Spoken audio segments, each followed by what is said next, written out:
Assalamualaikum warahmatullahi wabarakatuh. Selamat datang di channel Surya Atmojo. Oke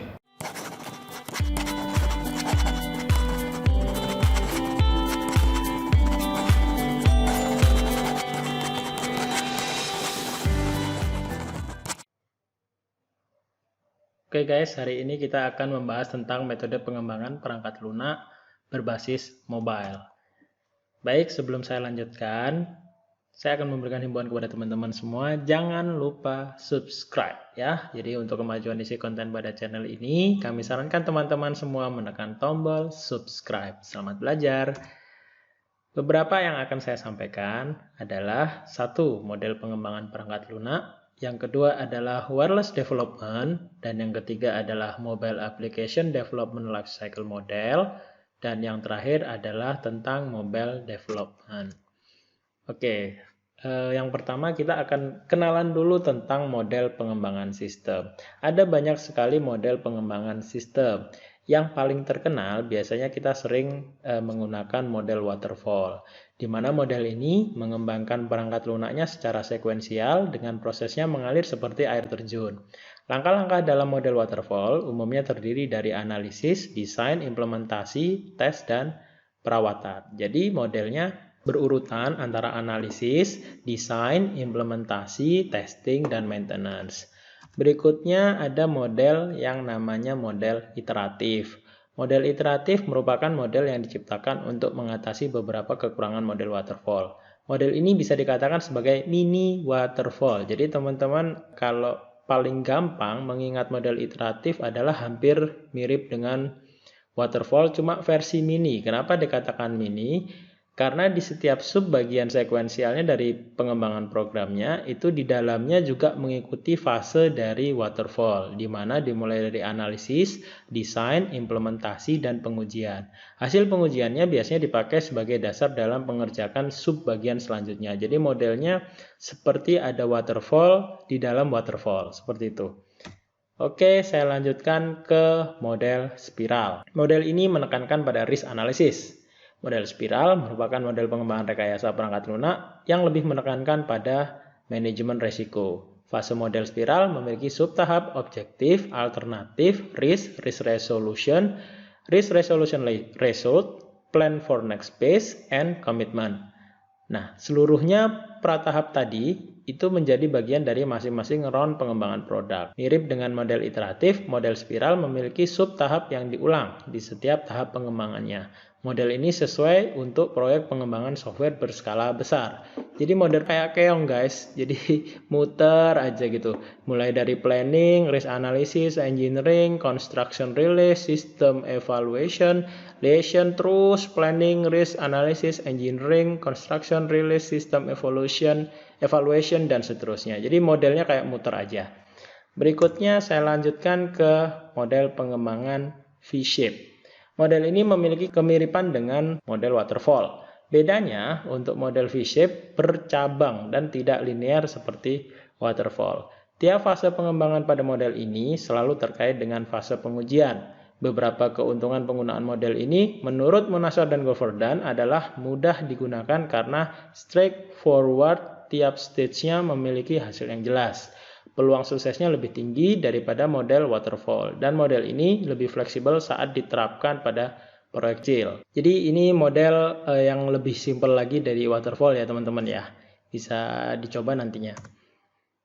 Berikutnya saya akan menjelaskan tentang model agile. Model agile menekankan pada pengembangan perangkat lunak yang berulang dan berfokus pada spesifikasinya yang bertingkat. Banyak sekali model agile. Antara lain adalah Extreme Programming, Scrum, Crystal Family of Methodology, Feature Driven Development, The Rational Unified Process, Dynamic Systems Development Method, Adaptive Software Development, and Open Source Development. Itu tadi ceritanya adalah tentang metode pengembangan perangkat lunak. Nah, bagaimana jika sekarang kita ingin mengembangkan perangkat lunaknya berbasis model? Ada banyak sekali yang bisa kita ikuti untuk model-model atau metode-metode pengembangan perangkat lunak berbasis mobile. Nah, yang pertama yang bisa kita pakai adalah wireless system. Metode pengembangan wireless development memiliki 8 tahap dalam pengembangan aplikasi mobile seperti yang diperlihatkan pada gambar berikut. Yang pertama, pada tahapan pengembangannya itu dimulai dari perencanaan. Setelah itu ada lagi tahap analisis pengguna. Tahap berikutnya ada analisis skenario. Tahap berikutnya adalah desain arsitektur. Tahap berikutnya adalah implementasi, lalu diikuti dengan pengujian, penyebaran, dan yang terakhir adalah evaluasi dan pemeliharaan.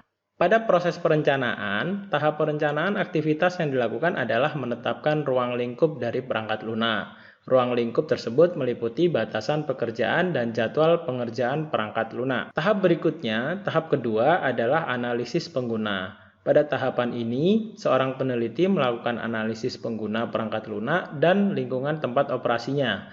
Pada tahapan ini juga akan menghasilkan siapa saja aktor dari perangkat lunak dan aktivitas yang dapat dilakukan. Pada tahapan ketiga adalah analisis skenario. Tahapan ini dilakukan analisis kebutuhan perangkat lunak konvensional. Oleh karena itu, pada tahapan ini akan dihasilkan skenario-skenario perangkat lunak yang dibuat berdasarkan hasil analisa pengguna mobile. Pada tahap yang keempat adalah desain arsitektur. Tahap ini berkaitan dengan keseluruhan arsitektur atau struktur dari perangkat lunak, baik cara pengaksesan maupun antarmuka. Dalam melakukan desain arsitektur, tools yang digunakan adalah biasanya menggunakan Microsoft Visio, baik untuk arsitektur, pengaksesan maupun antarmuka. Tahap berikutnya yang kelima adalah implementasi. Pada tahap ini, pekerjaan yang dilakukan adalah menerjemahkan hasil desain ke dalam bentuk pengkodean. Tools yang digunakan untuk membangun perangkat lunak ini beragam. Biasanya kita bisa menggunakan Eclipse, dan biasanya diikuti juga dengan basis data MySQL. Pada tahap ke-6 adalah pengujian. Tahapan ini dilakukan pengujian perangkat lunak. Pengujian dilakukan menggunakan pendekatan black box. Pengujian dilakukan untuk melihat fungsional perangkat lunak apakah sesuai dengan kebutuhan atau tidak. Pada tahap yang ketujuh adalah penyebaran. Tahap ini dilakukan publikasi perangkat lunak yang telah dilakukan pengujian. Publikasi perangkat lunak yang dihasilkan akan disebarkan melalui jejaring Play Store dan melalui media koran agar dapat diinstalasi oleh pengguna. Tahap yang terakhir adalah tahap evaluasi pelanggan dan pemeliharaan. Tahapan ini, peneliti melakukan evaluasi dan pemeliharaan setelah perangkat lunak telah dipublikasikan. Jika ada masukan untuk perbaikan, maka dilakukan perbaikan. Oke, pada tahapan model selanjutnya, kita bisa menggunakan Mobile Application Development Lifecycle Model. Metode pengembangan Mobile Application Development Lifecycle Model atau disingkat MADLC terdiri dari 7 tahapan. Yang pertama adalah Identification Phase, berikutnya adalah Design Phase, lalu yang ketiga adalah Development Phase, yang keempat adalah Prototyping Phase, yang kelima adalah Testing Phase, yang keenam adalah deployment phase, dan yang ketujuh adalah maintenance phase.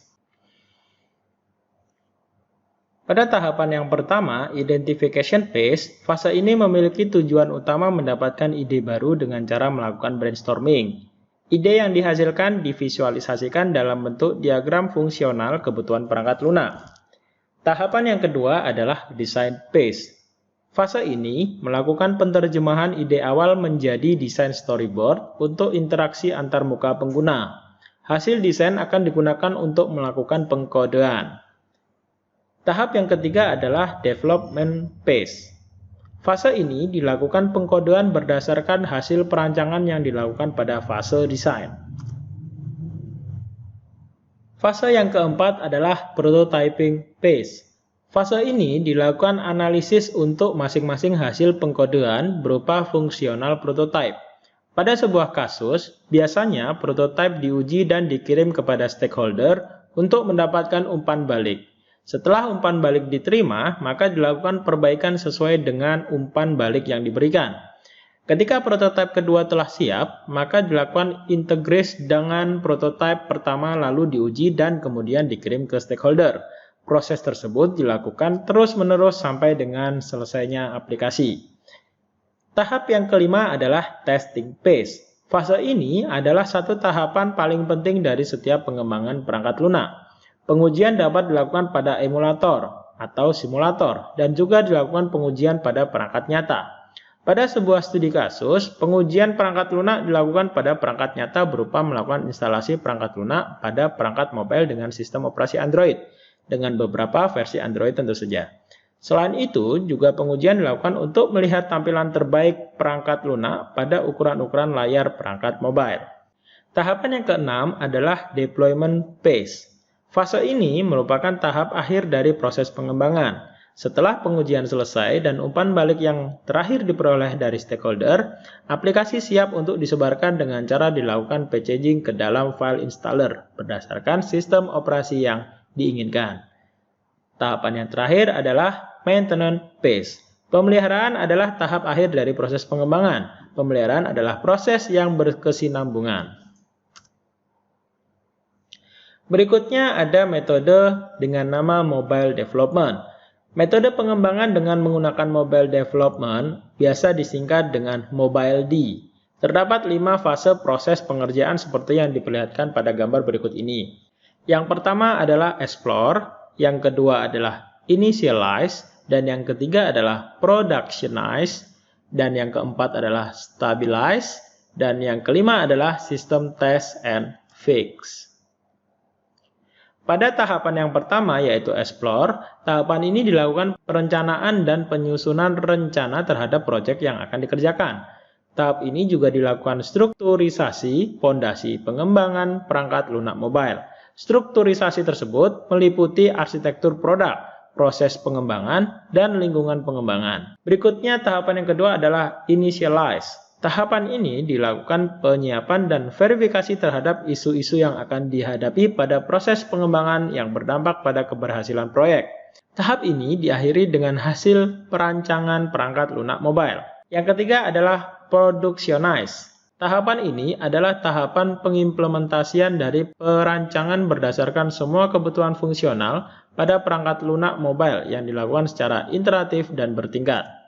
Berikutnya adalah yang keempat, tahapan stabilize. Tahapan ini dilakukan penyatuan atau integrasi subkomponen aplikasi yang telah dibangun menjadi satu kesatuan perangkat lunak mobile yang dilakukan secara iteratif dan bertingkat. Tahapan yang kelima adalah system test and fix.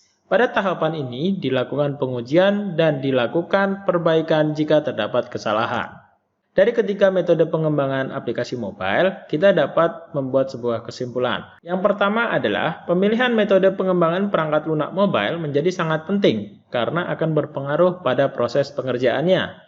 Yang kedua, dari ketiga metode pengembangan perangkat lunak berbasis mobile, wireless development memiliki fase pengerjaan paling panjang, yaitu 8 fase. Sedangkan Mobile Application Development Lifecycle Model atau biasa disingkat dengan MADLC memiliki 7 fase. Sedangkan Mobile Development atau biasa disingkat dengan Mobile D memiliki 5 fase. Yang ketiga, pemilihan metode pengembangan perangkat lunak mobile menjadi faktor penting dalam proses pengembangannya.